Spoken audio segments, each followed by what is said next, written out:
One thing which struck me is that when I read the reactions to the budget, it all depended on what somebody is looking for and the message the person commenting wants to give. So you had somebody saying it's a great budget.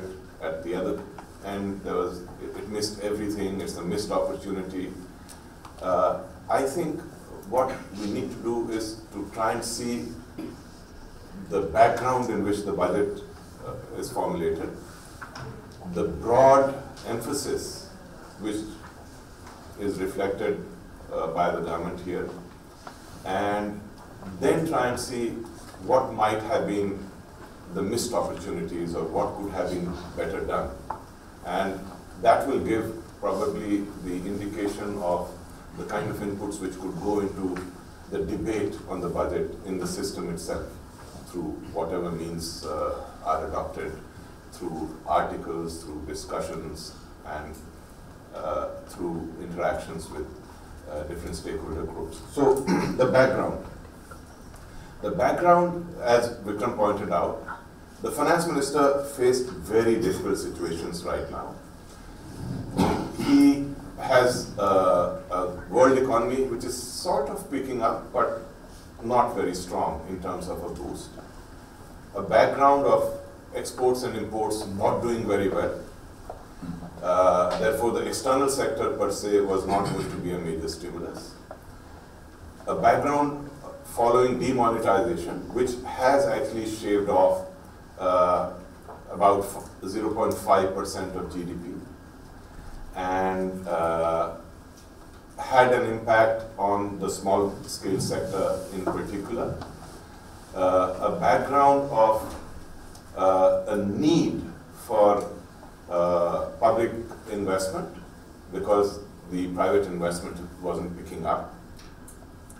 And a background of the Prime Minister's understanding, if I may take one step back, that when my assessment of this government is that when it came into power showing the vision of growth, employment, jobs, skills.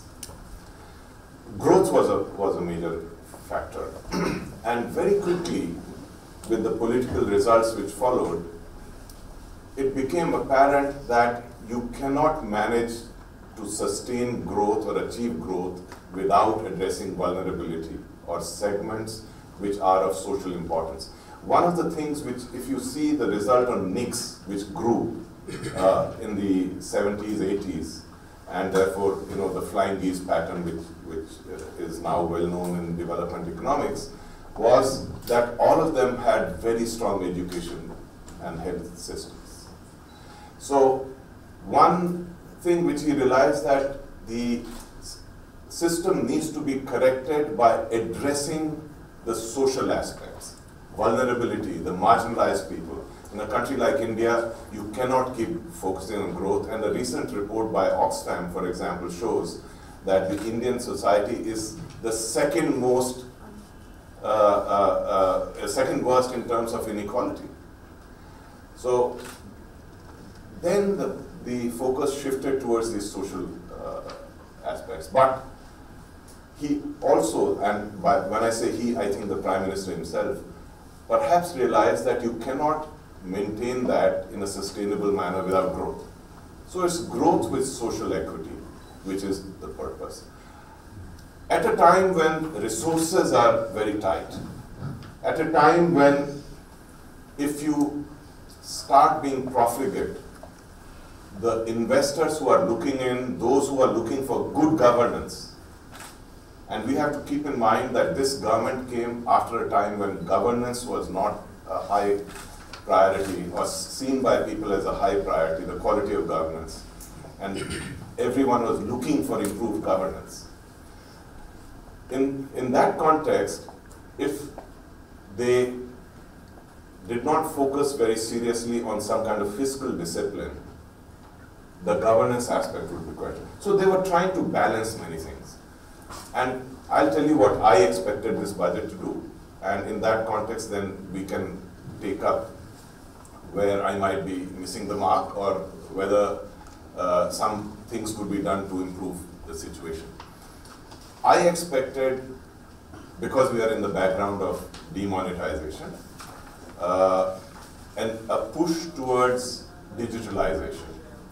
I expected continuation of a package of policies which would take forward the purpose of demonetization, which is the black money, and therefore, moving out from cash economy to a more kind of economy which can be monitored, economy which also will expand the tax base.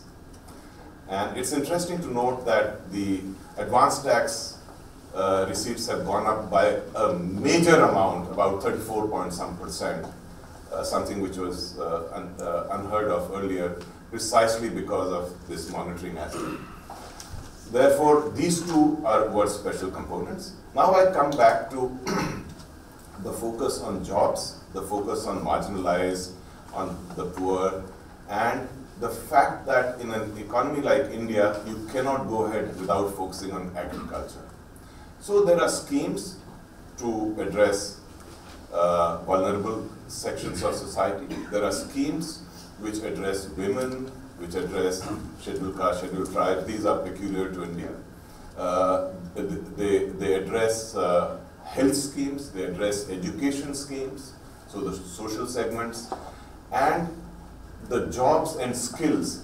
So jobs, the perception is, come far more from the small and medium, micro, small and medium enterprises. And you cannot continue in a society without actually equipping people to be jobbable or employable. Therefore, skills become important. And so these were the kind of things which I expected to happen, and this budget has focused on these four aspects. In that sense, if I look at this focus, it's a large impact focus. Then I come to two parts which I also expected. So one is something for the corporate sector and something which would rationalize the personal income tax regime or make it easier for people, especially in the background of demonetization.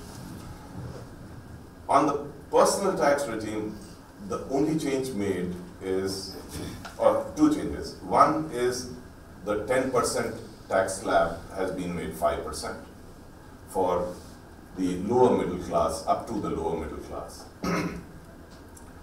So again, it's the purpose could be, as the finance minister announced, that virtually more than 90% of the taxpayers are actually in that bracket. So I'm trying to give them a little bit more. But given the tight fiscal situation, I'm going to fund it by putting a surcharge on another category, which is the slightly higher category. So it's a shift of burden there. Not very much of an innovation, but a little bit shift of larger amounts of income in the lower middle class pockets. Corporate tax, again, he's focused on SMEs. Something which was a tax of 30% has been made 25%. If you register as a company up to a particular threshold. So the focus again is on easing the burden on the smaller operator and providing an impetus towards jobs and growth in that segment, which again, as you said, is about 90% of our, so informal sector is about 90%. Gave a little bit of money for addressing the stressed assets part of banks. When I start looking at this, to me, these are segments where perhaps more could have been done. The other criticisms which I've read are, okay, he has increased here, but he has not really increased it too much. Or, it's really the same amount of money, but transferred through different mechanisms. So I also see an emphasis on improving infrastructure, improving effectiveness of expenses, using existing institutions and working on with that existing infrastructure base to provide further and improved facilities and services in agriculture in particular, or irrigation, etc. So, if I take a look back, I think he's looking at social equity. He's looking at components which lead to longer term or medium term boost to growth. The emphasis, in my view, is correct, because you cannot manage sustained growth without this.